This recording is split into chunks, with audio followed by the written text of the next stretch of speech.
Right. So before I left elementary, because that was 3rd grade that I decided I wanted to be a psychologist. 4th and 5th grade was Black History class. 6th and 7th grade, I think it was 6, when I found that I was related to Frederick Douglass. So before I left elementary school, I knew I was going to be a psychologist. I knew I was going to be a Black revolutionary. I knew I was going to be an orator.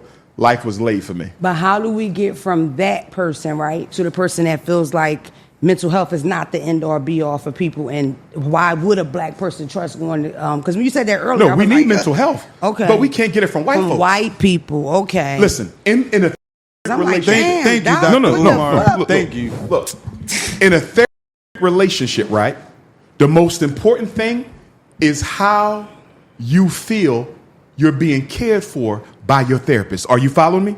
It don't matter how many degrees they got. It don't matter how many years they've been in therapy, right? If I'm going to be your therapist, I'm Mona's therapist. My degrees, my doctorate, that means nothing.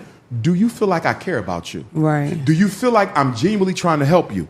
That's what helps people. Right. So if a white person don't like Black people, and you know you can feel that, how are they going to help you? Yeah. First of all, you're not even going to tell them your deepest secrets because you don't even think they give a damn. We can't barely get help in a regular hospital. They don't give a yeah. So the reason Black people not going to therapy, there's not enough Black therapists. We don't trust white folks. And I'm telling you, as somebody who is in psychology, white people don't give a damn about Black folks. And the difference between a therapist, make sure I'm correct, the difference between a therapist and a psychologist is you can write the prescription. No. MD write prescription. Okay. Nobody but an MD. Medical doc. The psychiatrist writes the prescription. Psychologists don't. Okay. We are purely therapy. Okay. Psychiatrists can pull out that pad and give you that Prozac, that Paxil, that Ritalin, that Adderall, that Concerta, that Strattera. That's the psychiatrist. But you want to hear a little funny fact? What? Most people think the psychiatrist has more expertise than the psychologist because they have an MD, we have a PhD, right? Mm-hmm. No. Guess who gets more formal training in mental health while earning their doctorate? The psychologist. Right. Remember, a psychiatrist is trained like a regular medical doctor. You feel me? Mm-hmm. And they get concentrations in psychiatry. But most of their training is regular medical school. Right. So we have more training than the psychiatrist does, although they have the MD. Yeah. How long have you been out of the field? Like completely? Or did you ever work in the field after getting I'm still in the field. I never left the field. Oh, so you still counseling? Yeah. Okay. I still evaluate children. I do it all. ADHD, autism, learning disability, emotional disturbance, blind, deaf, brain injured, orthopedically impaired, developmentally delayed, other health impairment. That's me. What do you think that people were overly put on as ADHD? When I was a kid, we all had it. ADHD is a scam. It's a scam. I think so.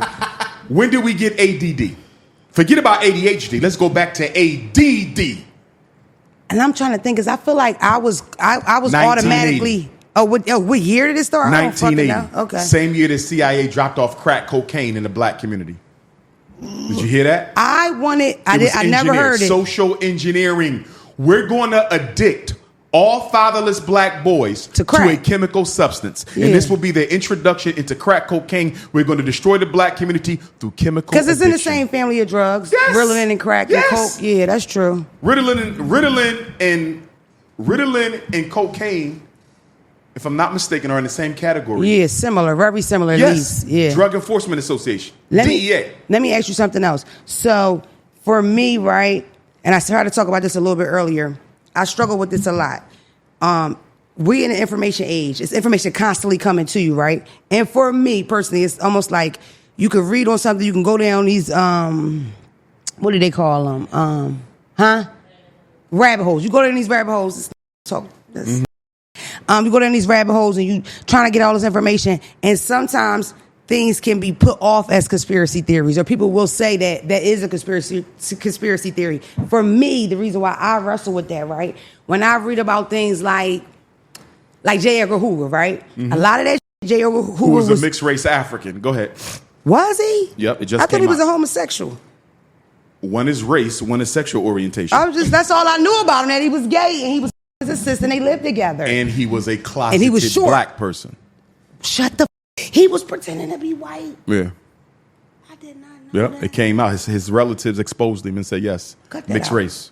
Okay. I think one of his he would have been like a quadroon, octoroon. In other words, he had a Black grandparent, or a black great-grandparent or something to that extent. Just like Abraham Lincoln, just like George Washington, just like Calvin Coolidge, Abraham just Lincoln like looked like a Alexander nigga to me. Hamilton. Like Abraham Lincoln looks black to me. Oh yeah, he was darker than Barack Obama. I'm the only person that think that. Abraham Lincoln looks like an old black drunk. Yeah. Abraham Lincoln had black blood. Remember, on the floor of He the suffered from U.S. depression. On the floor of the U.S. Congress, they used to call him Abraham Africanus. The white congresspersons would call Abraham Lincoln Abraham Africanus. In fact, if you watch the movie Lincoln, the movie on Abraham Lincoln, there's a scene where they're debating slavery, and one of the congressmen gets up and they call him Abraham Africanus. That was the slur they gave him, letting him know we know you black. Shut up. Rewind. Almost lost Barack it. Obama was not the first black president. He was the first one who couldn't hide it. So the first black president is Abraham Lincoln, is what you're telling me? Well, depending on how you look at it, because if you talk to some of the Moorish brothers and sisters, they would say that there was 5 presidents who actually reigned as president even before George Washington. Right. But then my question to them was, what the hell did they do about slavery? Because I don't care about no 5 black presidents if they didn't do shit to stop my people from being dehumanized. Right. See, when you talk to, let me go back. ADHD, 1980 ADD, 1988 ADHD. Why did they add the H in 1988? Why did the word hyperactive get added to the definition? Why did it go from ADD, 1980, crack same babies. year the CIA dropped off crack? Exactly. There's no drug that can make you pay attention. He's on ADD meds. You're on ADD meds. I'm on ADD meds. No drug can make you pay attention. The drugs only slow your brain down.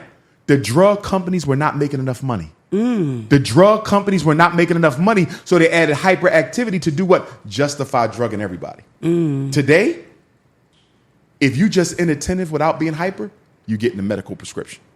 They drugging everybody. $30 billion a year off psychiatrics. Anytime you're in a situation where you have doctors over-prescribing something, it leads into an epidemic. Early 90s, they over-prescribe Oxys, Percocet, things like that. That's why we have Kensington now, period. There's no and also a big reason why you have Kensington is because of ADHD. Most of the Kensington opioids, they were the ADHD Facts. kids 10 years ago. Yeah, that's a fact. ADHD. You're getting a kid used to changing how you feel with a pill, The period. Ritalin, the Adderall, the Concerta, the Strattera, the Cycler, these were the gateway drugs. Right. What happens when you're used to getting high on child psychiatrics all through school? And then you graduate and you no longer getting this free dope. Yeah. You end up in Kensington. Right. America creates drug epidemics. That's a fact, for sure. Because it's how you control populations. For sure. Me doing like research into the Sackler families and stuff like that. They had a real good show on TV called Painkiller, and it was like, I mean, it could have been a biopic the way they did it.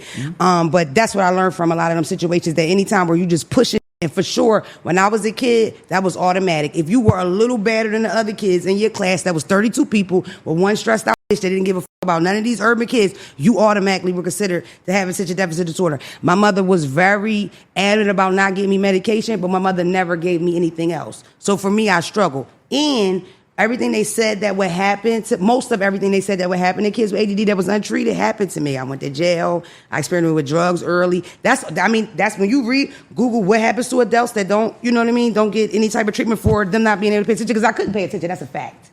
But I still can't pay attention. We talked to your I'm dying right now. We talked about why black people don't go to therapy, right? I got to know you care about me in order to trust you enough to tell you my deepest secrets and hurts, right? Right. It's no different than education. The reason so many black children are turned off from education, I don't care if we talk in Newcastle County, Kent County, Sussex County, it's because they know the teachers don't care about them. They don't give a fuck about you. I can't read, right? I'm going to tell this back. But you want me to get up and try to read in front of the class. I'm not going to do that unless I know if I mess up, you got me, and you're not going to let them make fun of me. Do you feel me? Right. Children got to know the teacher love them. It got to be a safe atmosphere. Or they're not going to try because their self-esteem is already damaged. They can't afford to take a risk. I'd rather stay dumb and not let nobody know I can't read than try to read and be humiliated. Yes. Our children don't have teachers who love them. And they don't have enough black male teachers. Schools are ran by women. Boys need men. There would be no ADHD if we had black male teachers. Who is the one diagnosing and referring for diagnosis our children? White teachers and black mothers are in a conspiracy. The black mother unintentionally. She just don't know no better. But without her, the system don't work. See, in order for me to put your child in special ed, you got to sign your name 5 times. Yeah. You got to sign permission for my psychological evaluation. I'm the school psychologist. I can't touch your child until you sign. Then you got to sign you agree with my psych eval. Then you got to sign the IEP. Then you got to sign the special ed service agreement. You follow what I'm saying? Incarceration, education, preparation. Well, how did I know he was going to be right? So IEP? You don't go to special ed unless you signed your child away 4 times. So when the parent in Wilmington come up to me and they stop at the school, Dr. Umar, I got a question about my child. They put him in special ed. Don't tell me what they did. You did it. Because if you didn't sign your name, your child still be in a regular class. They are using our ignorance against us. And I'm very disappointed in black men. I mean, they give you a little check, too. Yeah, but the school gets more money than you ever get. Shut up. Oh, the school gets paid. There would be no special ed if the school ain't get paid. You think they helping? Special ed is a business. He almost said no. Cousins, aren't you tired of watching censor episodes? Don't you miss the days when I was cursing like a sailor every week? It's simple fix, cousins. Head over to moremona.com and support your girl. We have a community chat group. I'm giving you 2 bonus episodes a month, and nothing is censored. It all goes down at moremona.com, and it's ad-free. Subscribe today. It's just $6 a month or $49.99 for the year if you want to save a coin or two. See you soon, cousins.